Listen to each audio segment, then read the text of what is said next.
multiple colleagues here from the Oregon Health Authority. We have some folks from the Environmental Public Health Office, as well as one of our senior health directors on the call. Anne or Gabriella, anyone from your teams, if you want to introduce yourself while I get this PowerPoint pulled up, please jump in.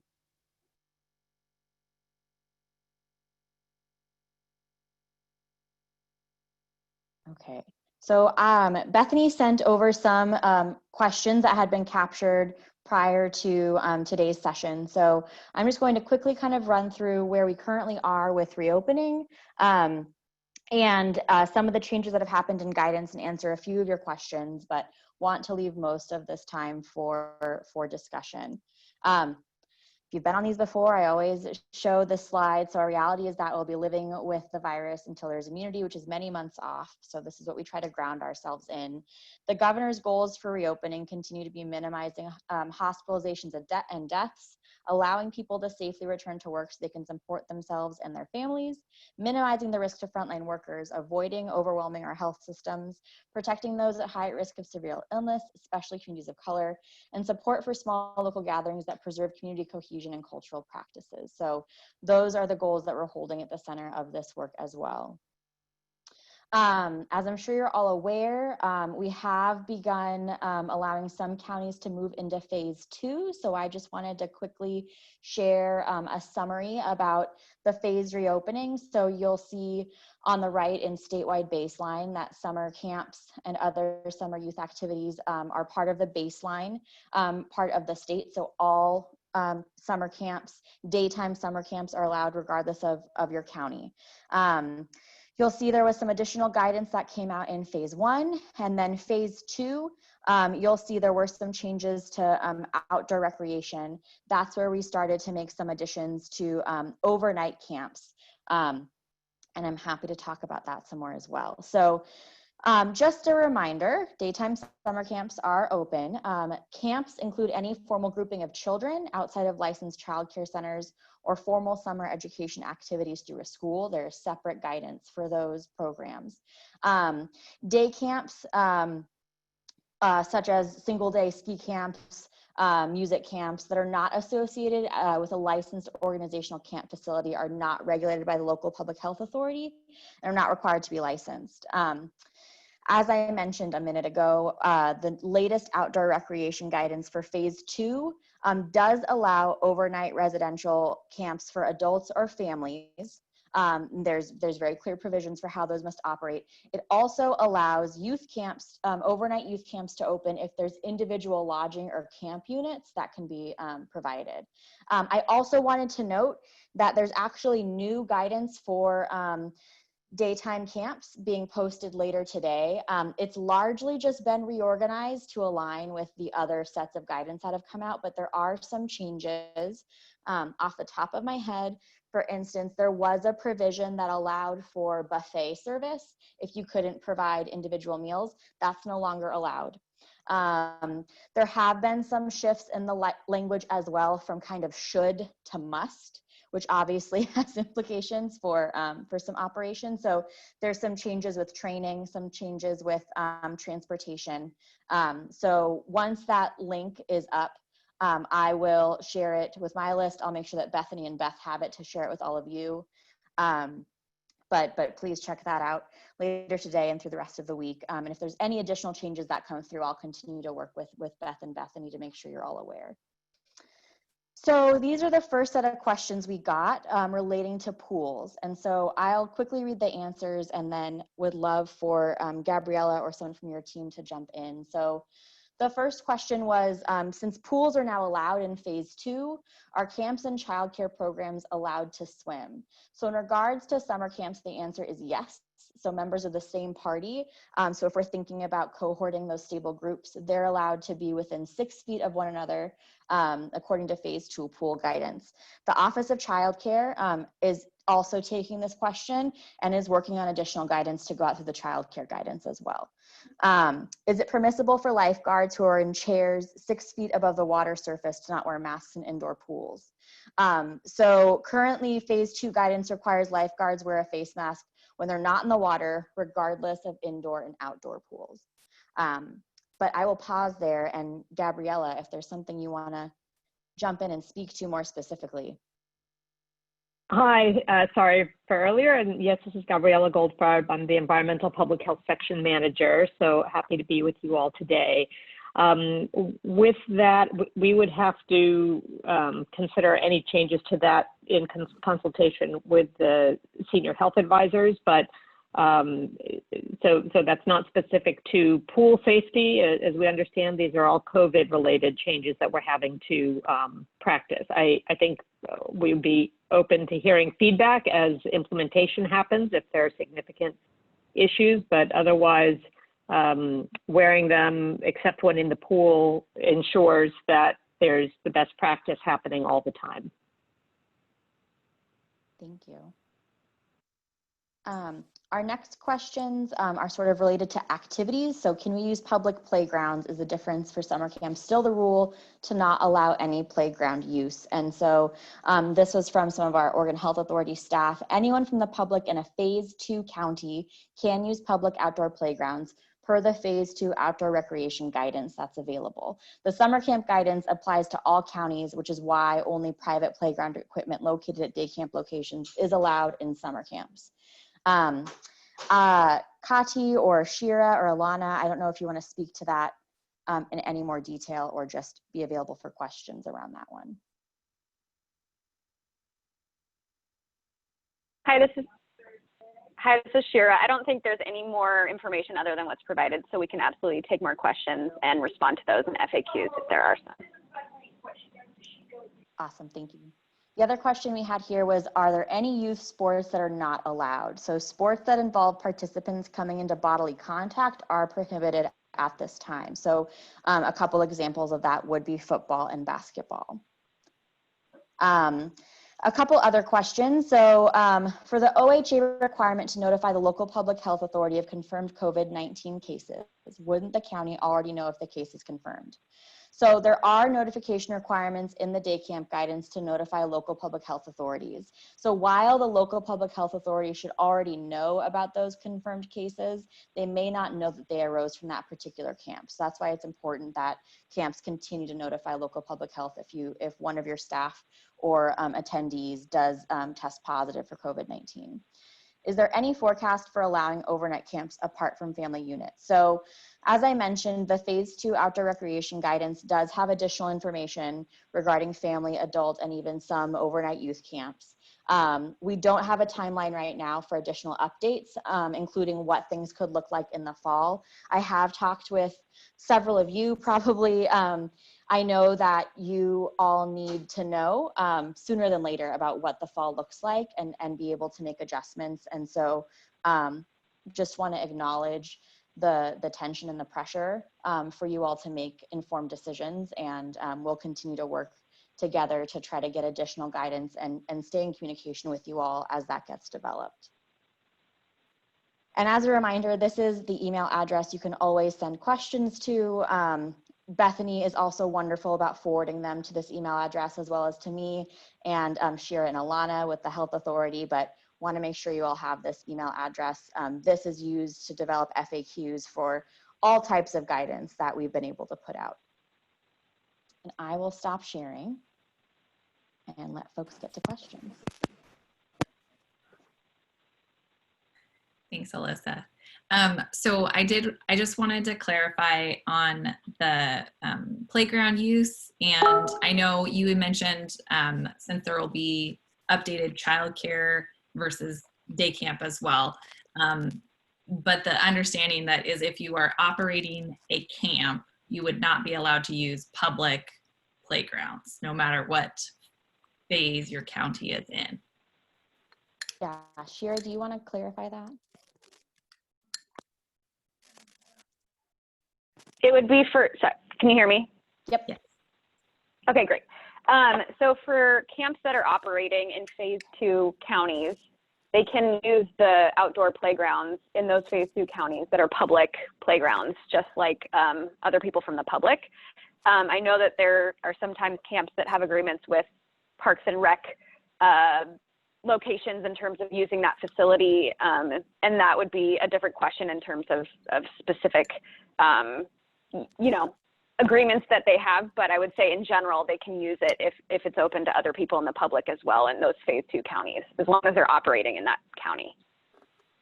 Sorry for that confusing answer, but hopefully that clarifies.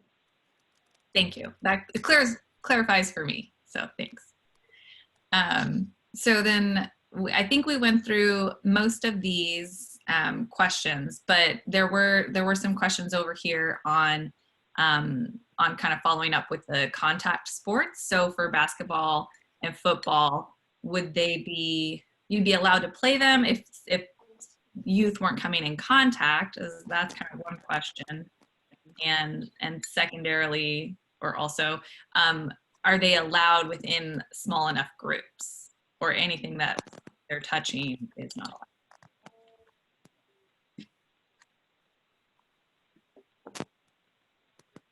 Shira, do you want to clarify that one? Or if we need to take that to the Shaws for additional clarity.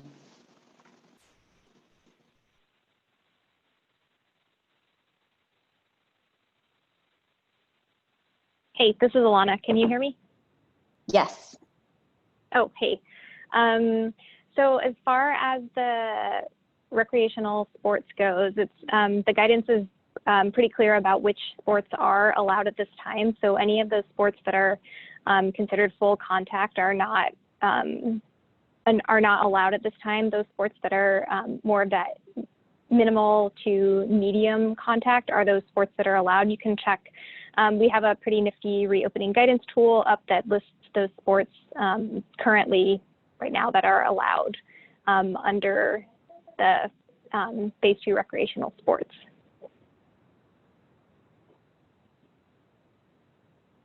And I'll put a link to that in the chat right now so folks can go check that out. Thank you so much. Yeah. We did have some other questions come in. So around facility use or reservations for group facilities, including outdoor picnic shelters. Should they be following venue and event operator guidance? And then just there has some confusion on whether that guidance, which guidance or general gathering guidance for outdoor spaces.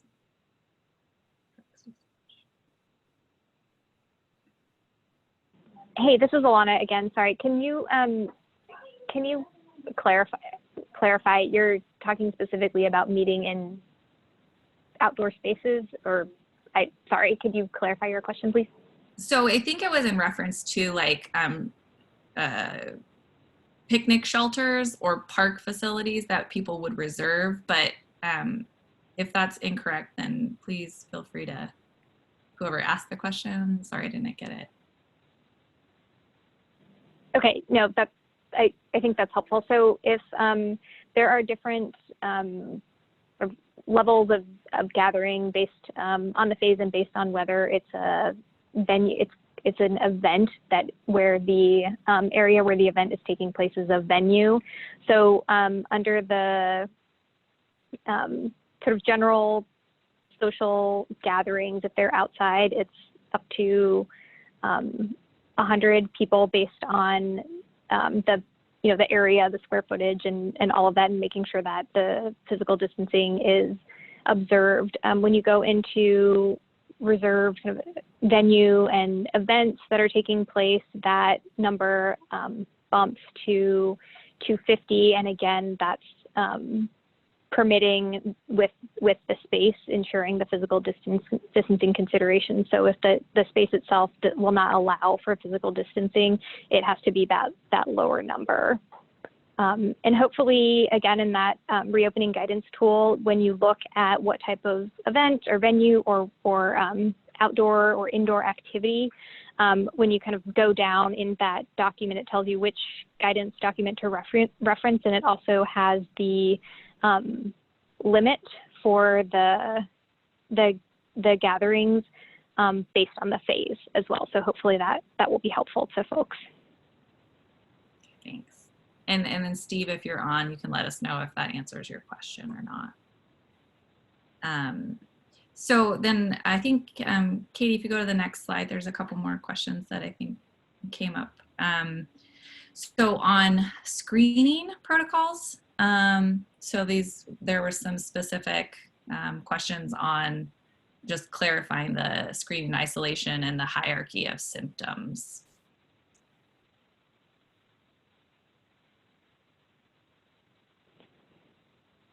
Anne, are you on? I saw you on the call. Are you able to unmute and talk a little bit about this?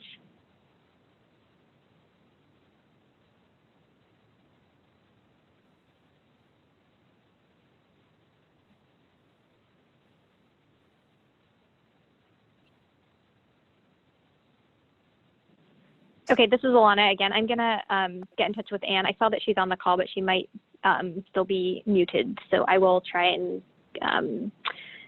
get a hold of her, and then we can maybe swing back to this question. Okay, thanks. Actually, this is Anne. I was just unmuted, I think. We can you hear me now? Yes. Okay, good. Yeah, for some reason I was muted before.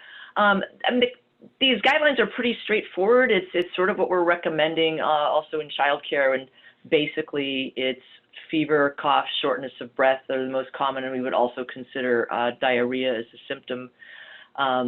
You know, you can also sort of take into account and ask if you want about some of the rare things, you know, the inability to smell, which are also part of our, you know, case definition. But, you know, we're just trying to keep it simple here, so that's why we've limited to focusing on the fever, cough, shortness of breath, and also considering diarrhea.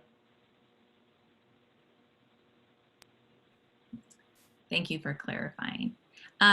So I did have a question come up again in the chat box.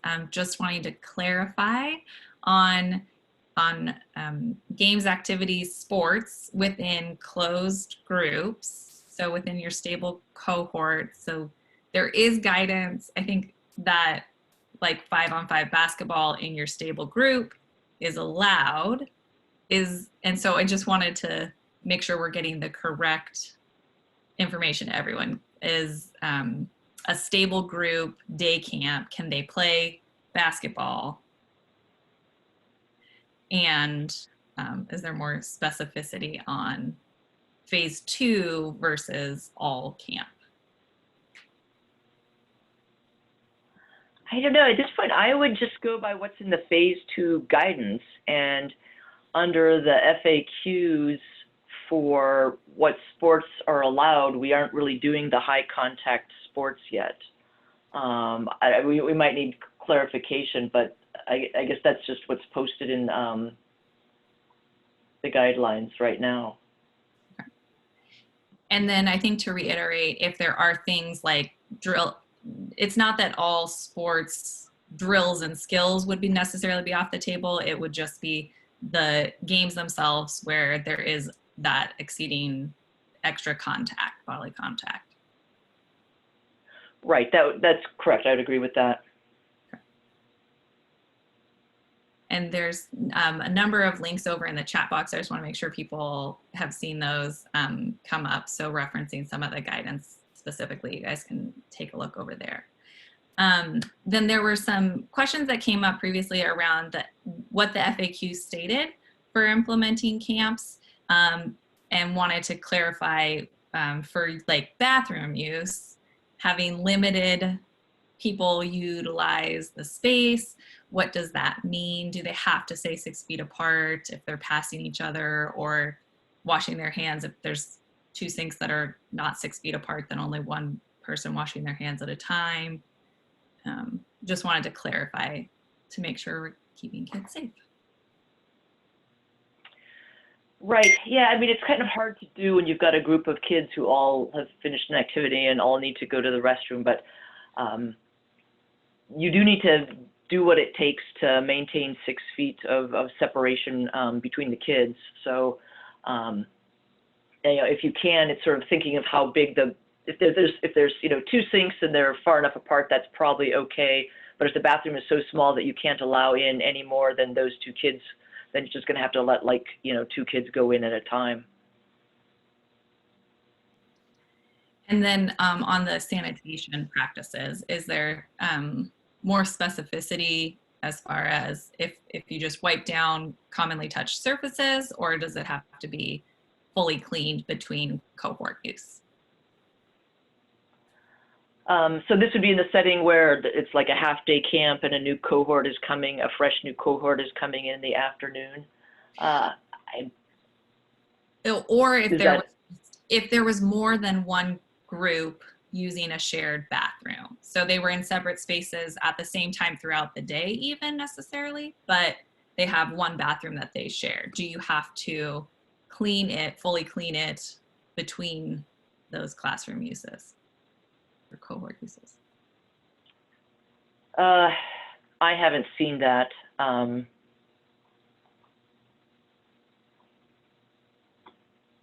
So for now, honestly, I would say if it's not specifically mentioned in the guidelines, I'm looking through them now, I don't think it would be required. It's more like when a fresh cohort of kids is coming in the afternoon, I think that the facility needs to be thoroughly cleaned. but generally like wiping down high touch surfaces would be sufficient between cohorts. Yes. Like your class went in and then you were done, then wipe down. And there is a question over here around using public restrooms in the park that's open to the public. Do you have to clean them before your kids go in or have them wash hands coming out? I think it's a little bit much to expect staff to be cleaning bathrooms in a public space. That is and this is Shira. Go ahead. Yes. I was going to say, we do, in our outdoor recreation guidance, we do state that the bathrooms in like an outdoor recreation site that are open to the public need to be cleaned frequently. And I think we might say at least twice daily because we can't monitor, or those places like a park, a public park can't monitor every single time somebody comes in and out, but doing it at least twice daily allows them to be able to go in and clean, to that frequency. But you're right that there isn't an expectation for parents to go in and clean, before kids go in, or there's no expectation on their cleaning process of the bathroom because, again, we don't know how many people are coming in and out. But there is a expectation for the outdoor recreation organization, whether that be a park district or wherever, that they clean the bathrooms to a certain extent regularly. And yes, as you mentioned, it's twice daily. And that's, I think, one thing that I had passed on to people, that was kind of the minimum expectation for public uses.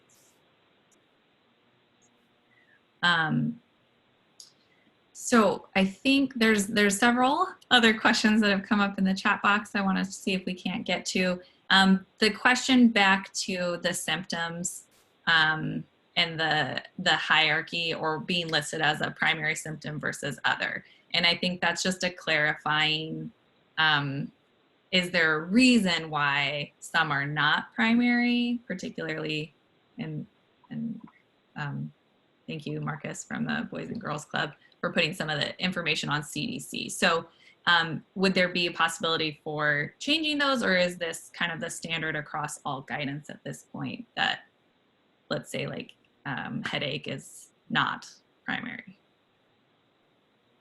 Correct. I think although there are other symptoms of COVID in addition to the most common ones, which are the fever, cough, and shortness of breath, the other ones are less common and less useful as a screening question, and we're not asking people to make, medical decisions.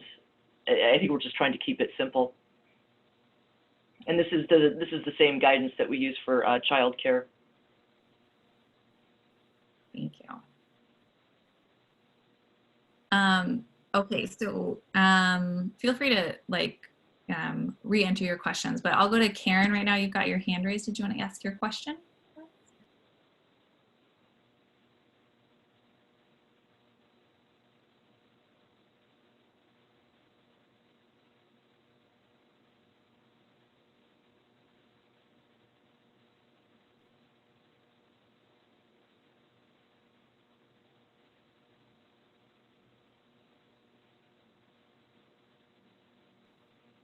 Karen, did you still want to ask your question? No, that's an accident. Okay, Sorry. no problem. So you are also welcome to raise your hand function on the Zoom, and if you would like to ask your question out loud, I'm happy to call on you to make sure we get questions. There was questions that came up around travel, so particularly with sports activities and having to travel to a tournament or game or activity. Is that an allowable travel within different phases, if you've made it to phase 2, and or is that a phase 3?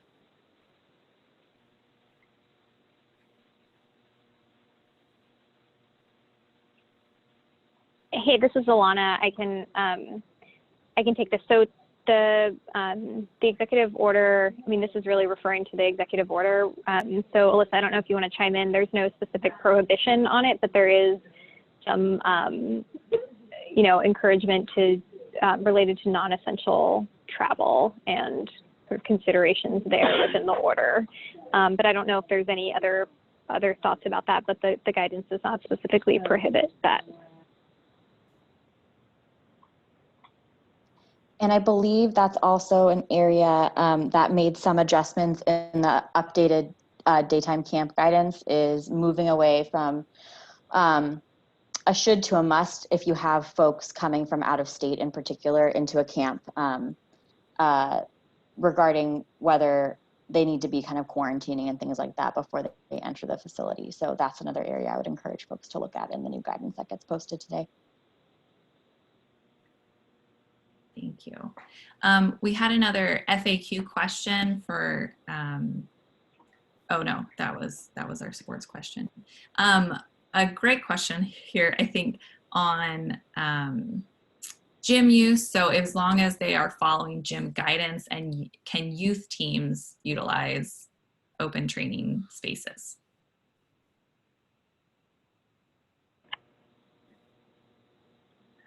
This is Ann Thomas. I think just following our regular sort of guidance for fitness centers would be appropriate here, where, you know, you'd have to have a maximal allowable number of people in a room that gives them each 35 square feet, and then ensuring physical distancing while people are working out, and then wiping down equipment as they're using it.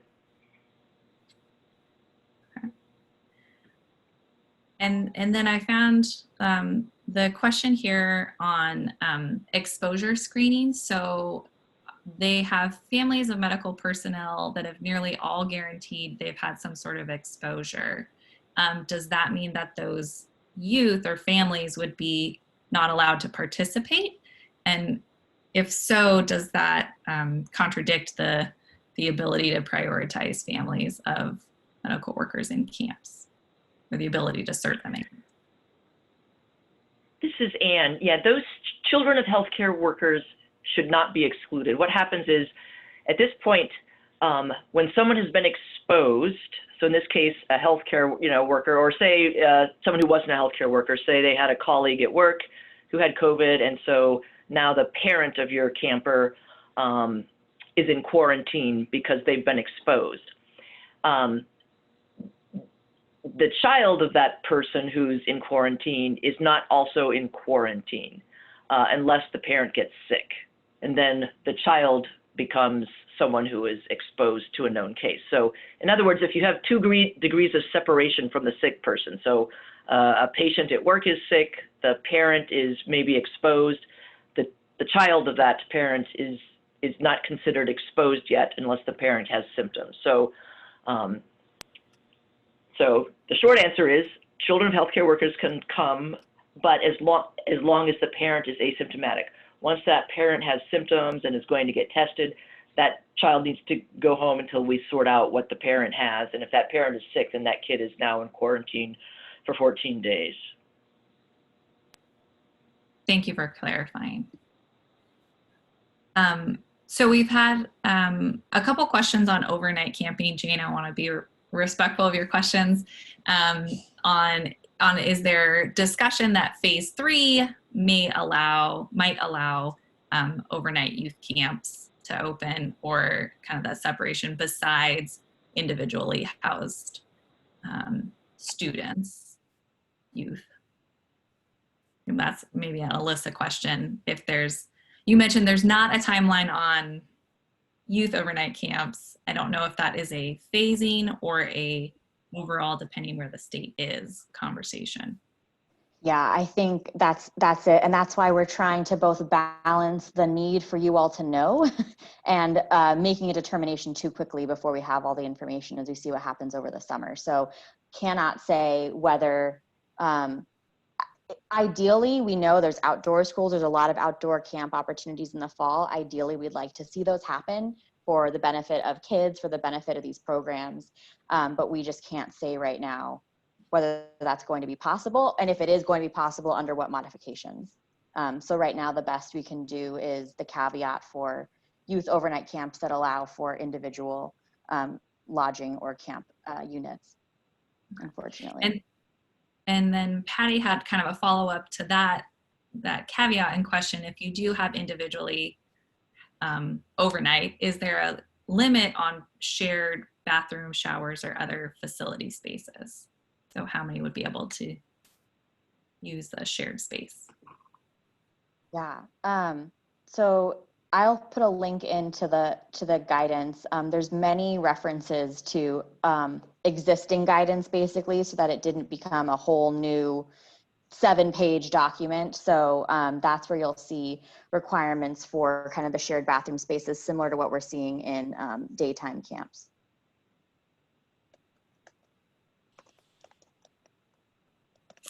And then just a follow-up for the degrees of separation to exposure, that it seems the current day camp guidance does reference if there was a family member who was exposed, they would be expected the child to not. Is that something that is updated in the new guidance, or can be addressed in the FAQs perhaps, to clarify?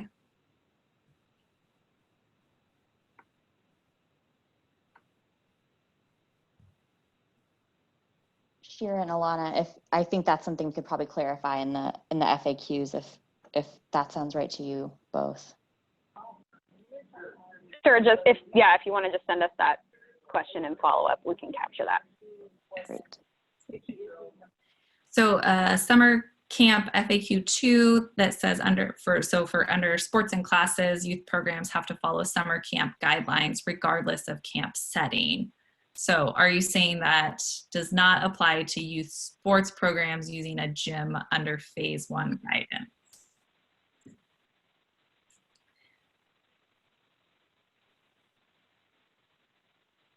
So, because we've had this question before, kind of which takes precedent. So sorry, I think I interrupted. Oh, Alana, are you gonna take your shot? Hi, sorry, this is Alana. So the question is that in camps where sports are taking place, which guidance to follow? Did I completely miss that question? So the reference that if you're providing a youth activity, sports camp or sport in a gym facility, that was under phase 1 versus phase 2 guidance. And so which is it? Because there was a statement made at one point that if you were providing a camp, that camp was the guidance to follow. But there's been updates to that. So now, like, if you're in a phase 2 place, you can use public playgrounds. So is that true as well? Like, if you're in a different facility that has more moderate guidance, that's what you should follow or are allowed to follow instead of any camp guidance that might limit or change.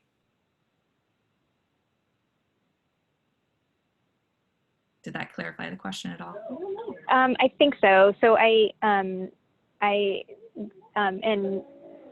and Shira jump in here too, but for counties that are in phase 2, I mean, they would be, in order to participate and have the recreational sports and return to play, you have to be in phase 2. So I think that would be the guidance to follow, and so I guess I hope I'm not confusing again, but we're not talking about phase 1 counties that would be having recreational sports with kids in fitness organizations, because there's no recreational sports until phase 2. So that's the guidance that you would follow.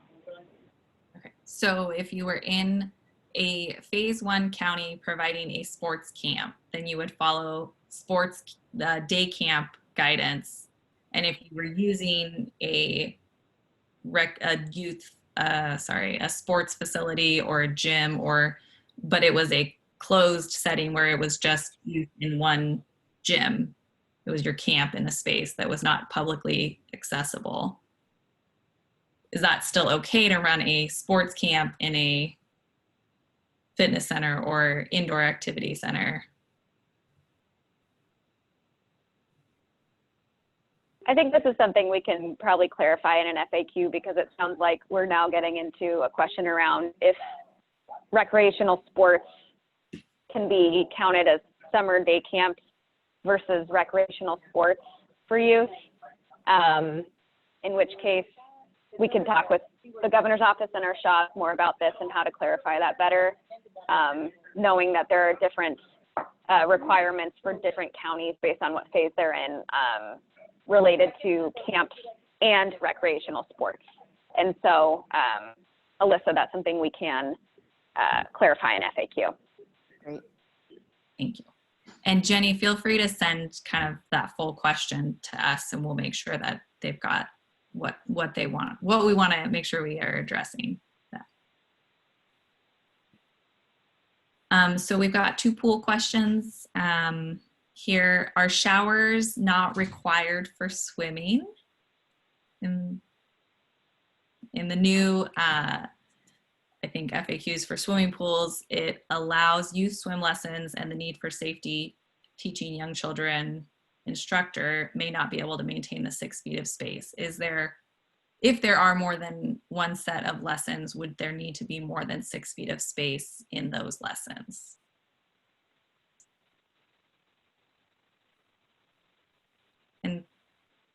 And if that question's not clear, Sabrina, feel free to unmute yourself and ask out loud. Can you hear me now? Yes. Okay, so sorry, this is Gabriella. So I think I first heard you ask a question about whether showers are required. Is that right? Yes.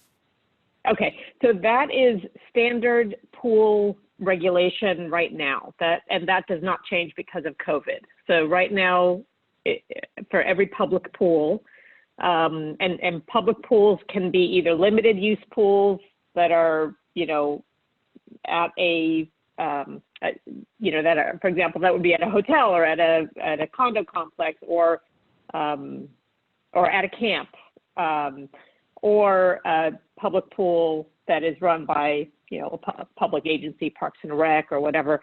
There's an existing requirement for showering before entering the pool. So that does not change under COVID. And then the second part of the question had to do with, in terms of, I think I have to kick that to Ann Thomas, to our senior health advisor, because that is the social distancing question. That was a social distancing question with an instructor teaching small children, right? Yes. Okay, and the ability to maintain 6 feet.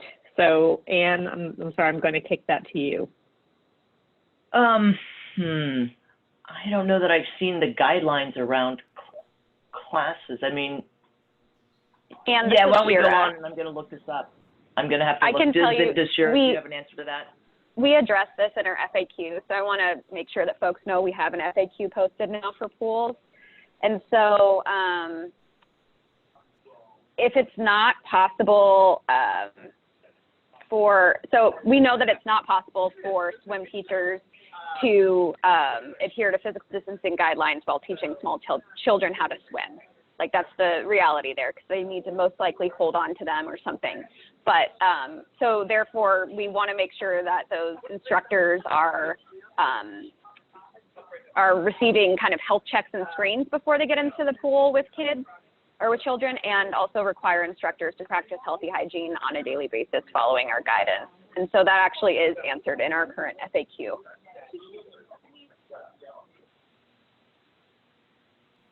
Thank you so much. And I think I found the document and shared it over here if you hadn't, if it was missed before.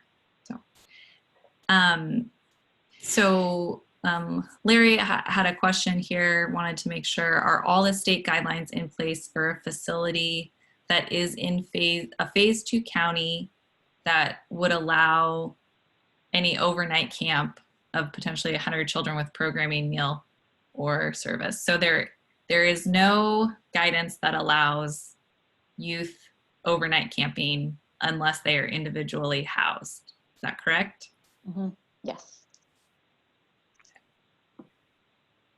But And you could have 10 cohorts of 10 children, each in their own single tents with programming and meals. And again, that guidance references the daytime summer camp guidance and other guidance, including meal services.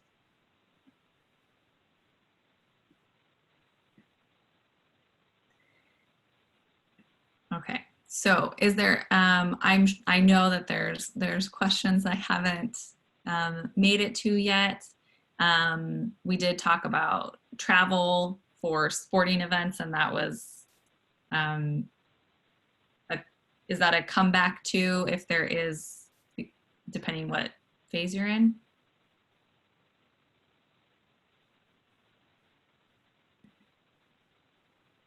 This is Alana. I think, Alyssa, that's a question for you. That's specifically in the executive order about non-essential travel.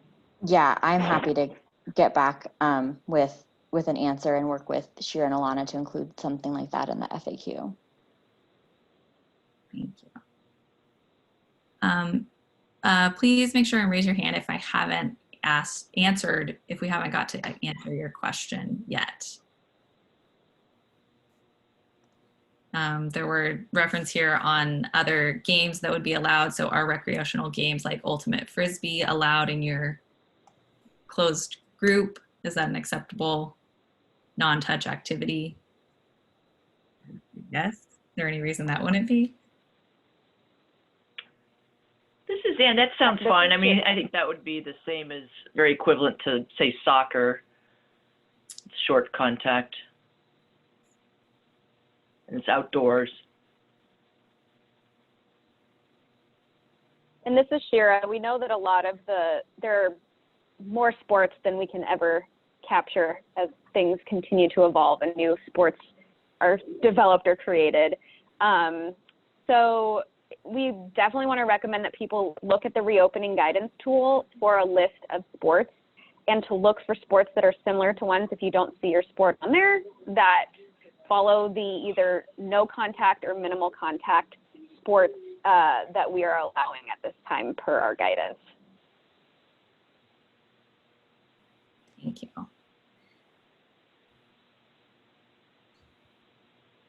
Is there a link to that tool already in the chat box? Just Yeah, and I'll paste it again so that folks see it.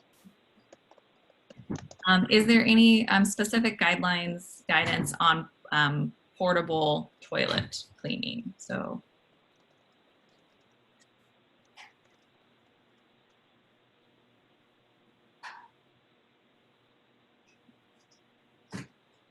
there's nothing. So if This is, go ahead.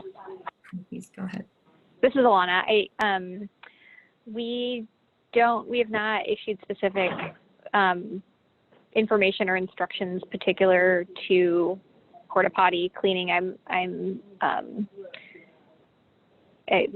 guessing it would be cleaning it like a restroom, like you would have to clean a restroom. I think, hold on, I'm just checking really quickly about some information we have about it in our venue and event operators frequently asked questions. So just 1 second on that. Great.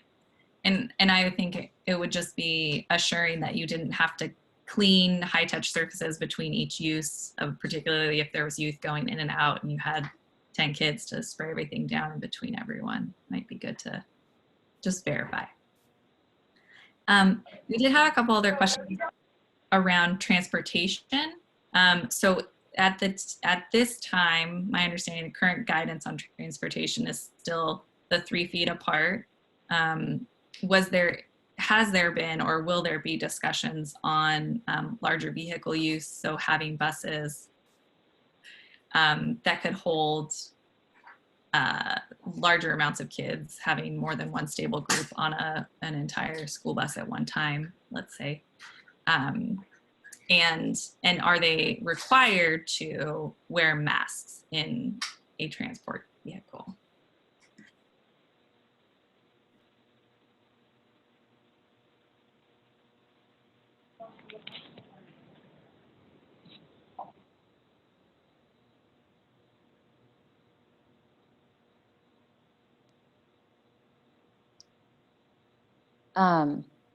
Ilana, if you want to jump in, but yes, that's the guidance. Again, reference the guidance that's currently posted for daytime camps. So if a camp does have transportation, there's guidance listed regarding the 6 feet of physical distance. And Shira and Ilana can speak to the mask element, but I believe at this time we're not requiring masks for children. That's correct. And the campers and staff spacing in vehicles must allow 3 feet of physical distance between people, as it states in our guidance. And the drivers are the only ones that are currently required to wear a mask and make sure that they have sanitized their hands before and after driving each stable group. Thank you. And Tony, I think it was you that had the question around transportation. Did you want to follow up with any clarifying questions? No, that clarifies it, that there probably then won't be an adjustment for phase 1 or for phase 2 and 3 in transportation, I presume. I just want to be able to anticipate that. I do, and if people want to reach out, I do have some specifics on different vehicle sizes and what it actually fits.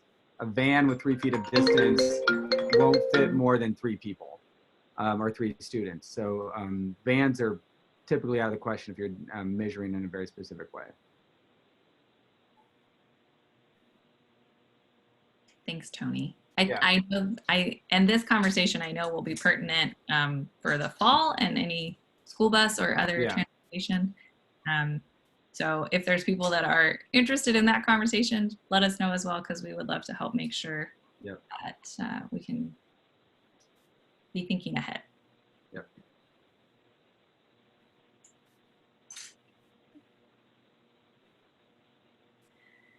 So a question here from Tina: can campers in the same cohort use shared materials, craft supplies, scissors, glue, etc.? I know this is in the guidance. Did you want to reiterate if that's going to change at all in the upcoming updated?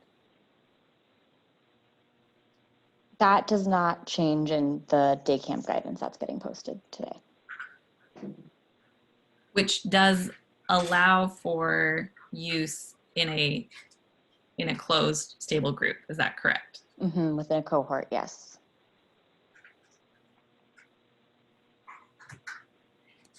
So is there any expectation that or way to clean up turf for indoor soccer within a phase 2 county?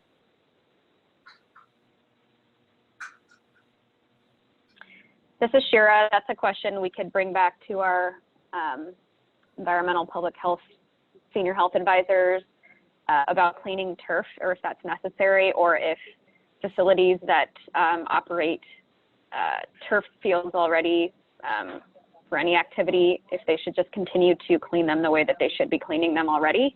So we can clarify that in our FAQ too. Thank you.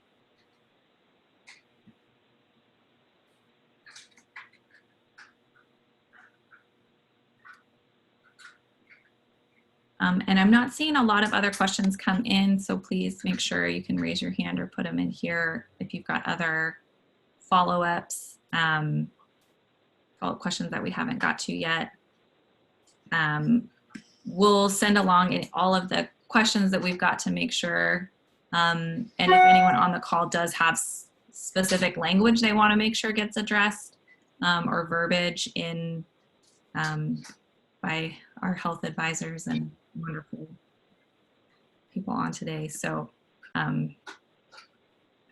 so Marcus put in some more, his question here, which I'm not going to read out loud. You're welcome to, if it is Marcus that's on, if you'd like to unmute to ask your Yeah, yeah, I will. Thank you. Sorry if I'm sound muzzled. I have my mask on right now because I'm in our facility. However, so I keep asking this question because a colleague and myself that are responsible for doing our management plan were asked a really seemingly simple question about what to do if someone calls in or shows up at our facility with a sore throat.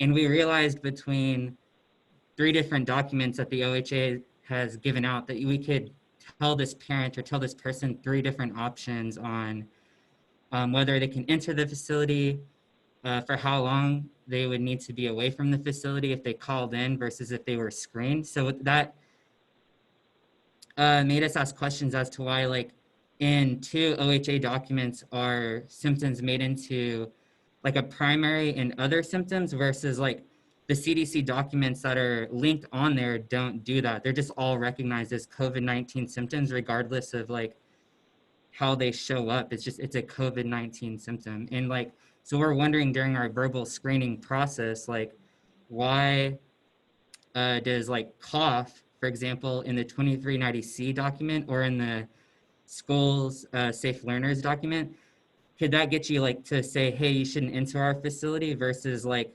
diarrhea or sore throat or headache, even though those symptoms show up more looking either at the OHA weekly reports or the CDC clinical stuff. So we're wondering like, A, like how is that hierarchy established? And then like, could we like, could there be documentation that like does like a decision matrix for organizations when they're screening people as to like giving either parents or staff members recommendations for like a time-based strategy or a testing strategy? If they're asking like, hey, how long should I keep my kid away from the facility? They have a sore throat and a runny nose, or they show up to us. Like we had a staff member the other day showed up. He had a kid at home with a fever and that was vomiting and he himself was coughing. And so we're like, hey, you can't enter our facility. You need to stay away for the 3 days without fever. Symptoms are improving in 10 days, which is true on one document, but on another document, we could give him a completely different answer. So how are we supposed to navigate that? And yeah, that's my question, because I just feel like the CDC documentation on this makes it really clear and linear what an organization should do. However, it makes it a little bit more like on stakeholders and staff, a little bit like, hey, you have to stay away from our facility longer because you have this one symptom, versus on OHA documentation where the symptoms are branched off, like you can receive 2 different answers on how long you should stay away from a facility or like why you should stay away. So like the sore throat thing, like CDC documentation would say you have to stay away for the time-based strategy of symptoms are improving in 10 days in absence of fever. Whereas in the OHA documentation, they would be allowed into our facility. So why is that? Sorry for explaining for so long, but thank you for answering. This is Ann Thomas. I think, thank you for the feedback that there are so many discrepancies between them. I think in general, you know, that's something that we can address with the other senior health advisors. I think our goal was to, I mean, some symptoms are just less common and less likely to be COVID, and so we don't want to shut someone away for 10 days if it's unlikely to be COVID. So I think the scenario you mentioned where, I mean, anyone with fever and diarrhea, they have to stay home. I mean, just in general. I mean, anyone with a fever shouldn't be attending.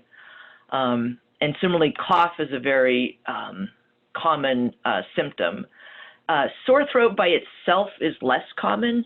But I think, I mean, I take your point. I think in general, anyone that has any of these symptoms should be referred to go see their healthcare provider so it can be sorted out. We don't want you guys having to make all of these decisions. And so our thinking was in general to choose the most common things.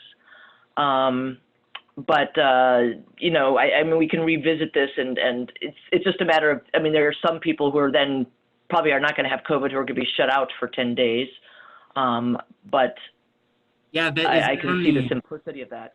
Yeah, so our question with that and our CEO pushed back on me and my colleague when we were working on this document is like, yeah, like we don't want to tell somebody you have a sore throat, you can't come, but then that puts the onus on us to let that person into the facility, then to be in a stable group. And if things happen after that versus like, if testing were widely available or something. I know that's not the reality that we live in, so I'm not trying to put that on you guys either, but at that point, it's just like it's safer to do one option and just say, hey, sorry, you couldn't work for 10 days, but we paid you, or sorry, family, that you couldn't come, but we had these other 49, 50 kids to think about.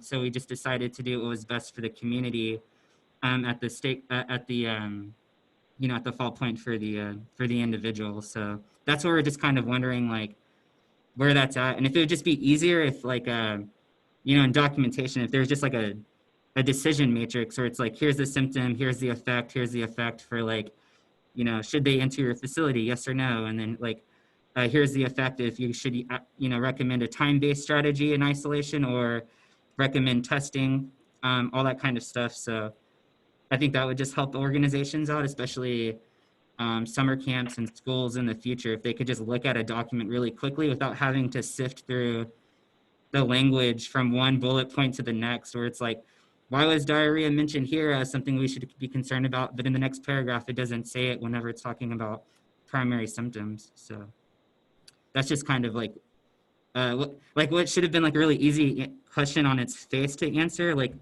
ended up taking me and my colleague like 4.5, 5 hours of sifting through OHA documents to come to like a comprehensive answer, versus like the CDC documentation took us like 10 minutes to answer the question of like sore throat. Yeah, we can't tell you if it's COVID-19 or not, but it is a COVID-19 symptom. So we just have to play on the safe side because we can't administer a test to you that would give us a diagnostic right here to say yes or no that you're safe to enter our facility at the at the cost of all the other people in the facility. So. Okay, well, we'll take that into consideration. Thank you so much. We did have kind of a follow-up question on this, on if someone shows up in an outdoor setting, but they get dropped off with a fever, a high temperature, would they have to be sent home until they can return with a negative test or till their symptoms subside? And then is it the camp that has to make the decision on does that kid not get to participate? Do they have to refund them? Any of those decisions? So I believe Sharon and Alana had to jump off. Oh, yep, please, Ann, take it. Ann Thomas is here. Yeah, basically, I mean, a fever, that's a definite go home. And so ideally, they would get a test done and you'd find out, and then usually you'd go into a minimum of 10 days away. If they cannot go to healthcare, or if they seek healthcare and a test is not done, then you treat them as though they are still positive. So that would also be 10 days. Now, if they're symptomatic and they get a test done and they rule out COVID, they would still have to go through the 3 days of not having any symptoms before they can come back.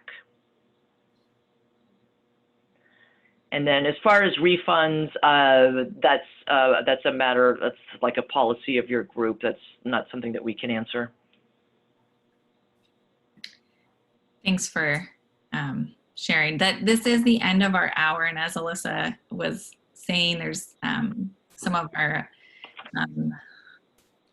answerers have jumped off. But we'll go ahead and keep this open for a few more minutes. So feel free to put any of those last questions that we haven't, if we didn't get to them, in the box. We will share out the recording of this, and I'm sure Alyssa can share her slides, but all of the links to the current guidance and FAQs for sure we'll send out. And as Alyssa mentioned, updated camp guidance that will be going up. We'll make sure you guys all are aware of that. And so, Alyssa, it would be really helpful, both with childcare and camps and school age programs in the school year, to have a visual decision-making tool. So Yeah, I will work with the health authority to see if that is something they can create. I will say, as a non-attorney, that given some other conversations, there might be concerns about, there might be some liability concerns, but we're going to explore whether we can create a decision-making tree for particularly youth-facing programs. yeah, that'd be great. Yeah. Thank you. Absolutely. Yes, thank you everyone for joining. Thank you for being on, Alyssa. And we will, hopefully we've got answers to your questions, but feel free to send them in. As Alyssa mentioned, we'll make sure you guys all have the COVID FAQ email as well. Thank you. And Daniel, I see your question in the chat, and so we'll work with Bethany to make sure it gets to the senior health advisors regarding what happens with staff who may have been around a child who had a temperature.